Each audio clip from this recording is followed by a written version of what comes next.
This video is sponsored by Ram Ram Group of Companies, co-sponsored by Nature House and Bhaiya Ji Silver Coated Ilaichi। Uttar Pradesh की सियासी सरजमीन से बोरिया बिस्तरा क्या बाबा का बनने वाला है? क्या एक मुख्यमंत्री के तौर पर उनका कार्यकाल खत्म होने की कगार पर है? ये बात आज मैं इसलिए कह रहा हूं क्योंकि एक तरफ पहले से ही करनी सेना वाले मसले के बाद योगी आदित्यनाथ फंसे हुए हैं। वो अपने ही सजातीय लोगों के निशाने पर है, जिसमें ब्रजभूषण शरण सिंह का कई बार मैंने आपको जिक्र भी किया। उन्होंने तो पोल खोलकर भी रख दी कि योगी आदित्यनाथ की सरकार में उनके अपने विधायकों की कोई हैसियत नहीं बची, डीएम के पैर छूने पड़ते हैं। इन सब के बीच जिन सहयोगियों के दम पर योगी आदित्यनाथ खुद की कुर्सी को बचाए रखने का दावा ठोकते रहे या दम भरते रहे, अब उन्होंने सीधे सीधे श्राप देना शुरू कर दिया। जी हाँ, योगी आदित्यनाथ की सरकार में एक मंत्री ने योगी आदित्यनाथ को ही श्राप दे डाला है।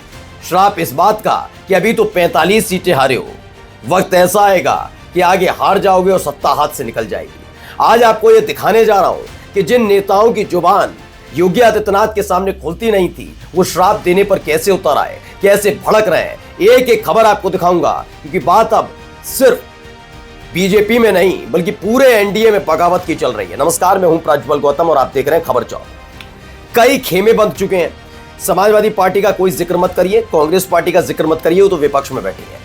मैं हमेशा कहता रहा हूं, कोई जरूरत नहीं है अखिलेश यादव को ज्यादा हाथ पैर मारने की, शिवपाल सिंह यादव को कुछ करने की, राहुल गांधी या कांग्रेस के नेताओं को कुछ करने की। ये अपने आप में उलझ इतने गए हैं कि सिर्फ फुटबॉल के हालात हैं। लोकसभा चुनाव के बाद आपने देखा ही, दो खेमे बने।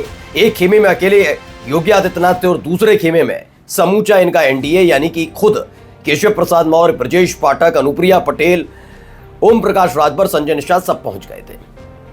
अब हालात ये हो गए हैं कि योगी आदित्यनाथ की कैबिनेट में एक मंत्री हैं, उन्होंने साफ साफ लफ्जों में कह दिया कि 45 सीटें तो अभी हारे हैं योगी आदित्यनाथ। अभी हश्र बहुत बुरा होने वाला है और हो सकता है कि आने वाले वक्त में योगी आदित्यनाथ सत्ता से बाहर हो जाए।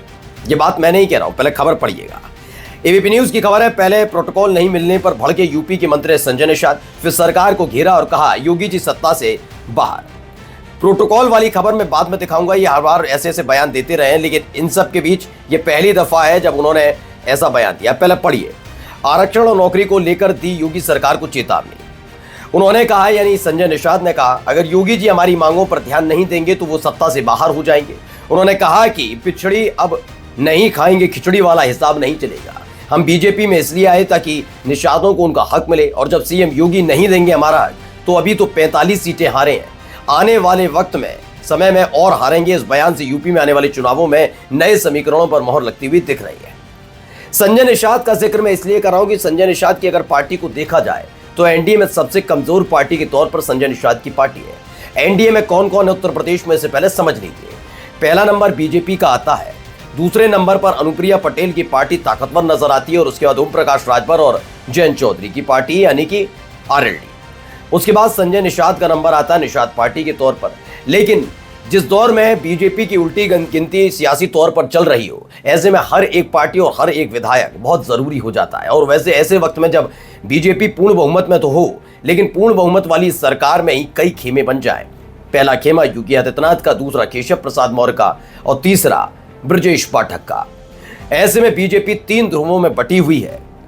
चौथा ध्रुव अगर देखेंगे एनडीए का, तो अनुप्रिया पटेल, जिनके पति अभी आशीष पटेल ने खुल्लम खुल्ला योगी आदित्यनाथ की सरकार और योगी आदित्यनाथ के करीबी अधिकारियों पर गंभीर आरोप लगाए थे।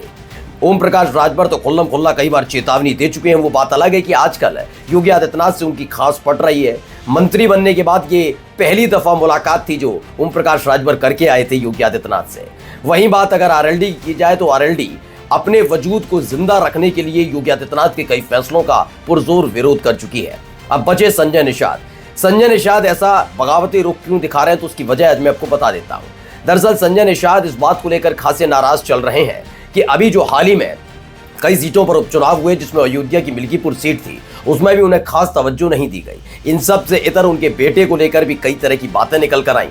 वहीं ओम प्रकाश राजभर से योगी आदित्यनाथ की करीबी ने उनको थोड़ा विचलित कर दिया है। उन्हें पूरा भरोसा था कि जब एक दौर में ओम प्रकाश राजभर बीजेपी का साथ छोड़कर गए थे, तब भी संजय निषाद इधर से उतर नहीं हुए। लेकिन अचानक से ओम प्रकाश राजभर की एंट्री और उसके बाद फिर से योगी आदित्यनाथ का मेल मिलाप संजय निषाद को अखर रहा है।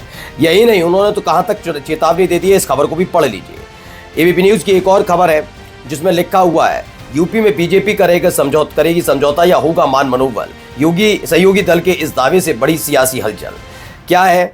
इसमें बताया गया है कि अलग अलग तरीके से ये हो रहा है। बीजेपी को कई बार दे चुके हैं सलाह। अभी उन्होंने क्या कहा, निषाद पार्टी की मुखिया की अगुवाई वाले संविधान यात्रा अब तक जिन जिलों में गई है वहां पत्रकारों से वार्ता के दौरान संजय निषाद कई बार कह चुके हैं कि निषाद समाज का 200 से ज्यादा सीटों पर असर है और इसी साल जालौन में जब उनकी यात्रा पहुंची तब उन्होंने कहा था कि यूपी की 200 निषाद समाज बाहुल्य विधानसभा सीटों पर उनकी पार्टी चुनाव लड़ सकती है।